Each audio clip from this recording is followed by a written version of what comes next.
ಈಗ ಡಿಸೆಂಬರ್ ಅಲ್ಲಿ ಅವ್ರನ್ನ ಮನೆಯಿಂದ ಹೊರಗಡೆ ಹಾಕಿದ್ದು ಮನೆಯೊಳಗೂ ಬಿಡಿ, ನೀವು ಹೇಳಿದ ದೊಡ್ಡ ಮನೇಲೂ ಈ ತರ ಆಗುತ್ತಾ ಅಂತ ಹೇಳಿದ್ರಲ್ಲ, ಯಾರು ಮನೆಯಿಂದ ಹೊರಗಡೆ ಹಾಕಿದ್ರು, ಯಾರು ಏನೋ ಹೇಳ್ಕೊಂಡಿದ್ರು, ಆ ವಿಚಾರನ ಏನೋ ಶೇರ್ ಮಾಡಿದಾರ ಅಂತ ಹೇಳಿ. ಯಾಕಂದ್ರೆ 100% ನಿಮ್ಗೆ ಹೇಳ್ಕೊಂಡಿರ್ತಾರೆ.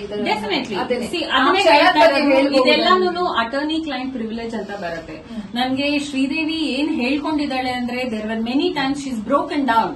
ಅಲ್ಲಿ ಯುಎಸ್ ತಂದೆ ಹೇಳೋ ಪ್ರಕಾರ ಇಲ್ಲಿ ತುಂಬಾ ಸಲ ಅವ್ರಿಗೆ ಆಸ್ಪತ್ರೆಗಳೆಲ್ಲ ಅಡ್ಮಿಟ್ ಆಗಿದ್ದಾರೆ, ಅದು ಕೂಡ ನನ್ಗೆ ಹೇಳ್ಕೊಂಡಿಲ್ಲ, ತುಂಬಾ ಅನುಭವಿಸಿದಾಳೆ ಅಂತ ಹೇಳ್ತಾರೆ. ಸೊ ಅದಕ್ಕೊಂದು ಕ್ಲಾರಿಫಿಕೇಶನ್ ಕೊಡ್ಲಿ. 4 ಜನ 4 ತರ ಮಾತಾಡಬಹುದು, ನಿಮ್ ಕಡೆಯಿಂದ ಒಂದು ಕರೆಕ್ಟ್ ಒಂದು ಕ್ಲಾರಿಫಿಕೇಶನ್ ಸಿಕ್ಕಿಲ್ಲ ಅನ್ನೋ ಉದ್ದೇಶ ಅಷ್ಟೇ. ಇಲ್ಲ, ಇದು ಕ್ಲಾರಿಫಿಕೇಶನ್ಸ್ ಕೊಡ್ಬೇಕಾಗಿರೋದು ಅನ್ನೋದ್ರಂದ್ರೆ ಇವಾಗ whether she has actually felt all of these things ಅನ್ನೋದು it is from a women to a women.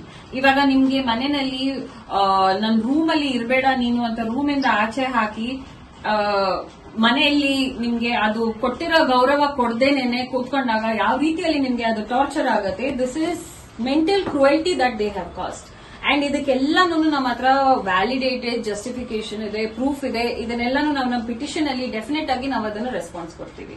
ಯುವಾನೇ ಮಾಡಿರೋದು ರೂಮಲ್ಲೆಲ್ಲ ಅಲೋ ಮಾಡೋದು, ಇವಾಗೆಲ್ಲ ಯುವಾನೇ ಮಾಡಿರೋದು, ಗುರು ಮಾಡಿರೋದು, ಎಲ್ಲರೂ everybody in the family was part of this. ಅದೇ ಹೇಳಿದ್ದು ಡಿಸೆಂಬರ್ ಟೈಮ್ ಇಂದ ಅದ್ ಏನ್ ಚೇಂಜ್ ಆಯ್ತೋ ಗೊತ್ತಿಲ್ಲ. ಬಿಕಾಸ್ ಡಿಸೆಂಬರ್ ವರೆಗೂ ಎಲ್ಲರೂ wear very loving towards her. There are messages, there is everything to establish and prove that. In fact, ನೀವು ಮಾಧ್ಯಮದವರೇನೆ ಸ್ವಲ್ಪ ಪ್ರೀವಿಯಸ್ ರೆಕಾರ್ಡ್ಸ್ ನೋಡಿದ್ರೆ ಫ್ಯಾಮಿಲಿ ಅವರೆಲ್ಲರೂ ಒಳ್ಳೆ ಮಾತಾಡಿದ್ದಾರೆ ಶ್ರೀದೇವಿ ಬಗ್ಗೆ. ಯಾರು ಇದುವರೆಗೂ ಈ 9 years ಅಲ್ಲಿ nobody has spoken anything wrong about Sridevi.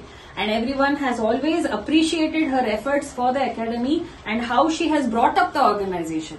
ಇದು ಆರ್ಗನೈಸೇಷನ್ ಅಲ್ಲಿ ಫೈನಾನ್ಷಿಯಲ್ ಟ್ರಾನ್ಸಾಕ್ಷನ್ಸ್ ನ ಇಲ್ಲಿ ಪ್ರೆಷರ್ ಟೆಕ್ನಿಕ್ ಯೂಸ್ ಮಾಡಿಕೊಂಡು ಒಂದು ಮ್ಯಾಟ್ರಿಮೋನಿಯಲ್ ಕೇಸ್ ಅಲ್ಲಿ ಹಾಕೋದು, all of this dirt is something that they are the ones who are bringing it out. ನಮ್ ಕಡೆಯಿಂದ ಏನೂ ಆಗಿಲ್ಲ, ನಾವ್ ಯಾರ ಹೆಸರು ತಗೊಂಡಿಲ್ಲ, ಯಾರದೂ ಒಬ್ಬರ ಮೇಲೆ ಒಂದು ಕ್ಯಾರೆಕ್ಟರ್ ಅಸಾಸಿನೇಷನ್ ಆಗ್ಲಿ ಇಲ್ಲ ಅಲಿಗೇಷನ್ಸ್ ಆಗ್ಲಿ, ಲೀಗಲ್ ಪ್ರಾಸೆಸ್ ಏನ್ ರಿಕ್ವೈರ್ಮೆಂಟ್ ಇದೆಯೋ ಅಷ್ಟು ಮಾತ್ರ ಮಾಡಿ. ಯಾವಾಗ ಮುಗಿಬಹುದು ಮ್ಯಾಮ್ ಅವ್ರ ಎಕ್ಸಾಮ್? ಯಾವಾಗ ಬರಬಹುದು ಬೆಂಗಳೂರಿಗೆ?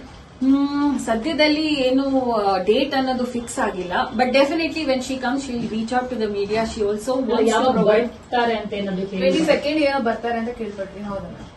ಸದ್ಯದಲ್ಲಿ ನನಗೆ ಕನ್ಫರ್ಮೇಶನ್ ಇಲ್ಲ, ಬಟ್ ಡೆಫಿನೆಟ್ ಆಗಿ ಬರ್ತಾರೆ ಅವರು. ಬಂದಾಗ she will answer to all of your questions and she will definitely have a word with all of you.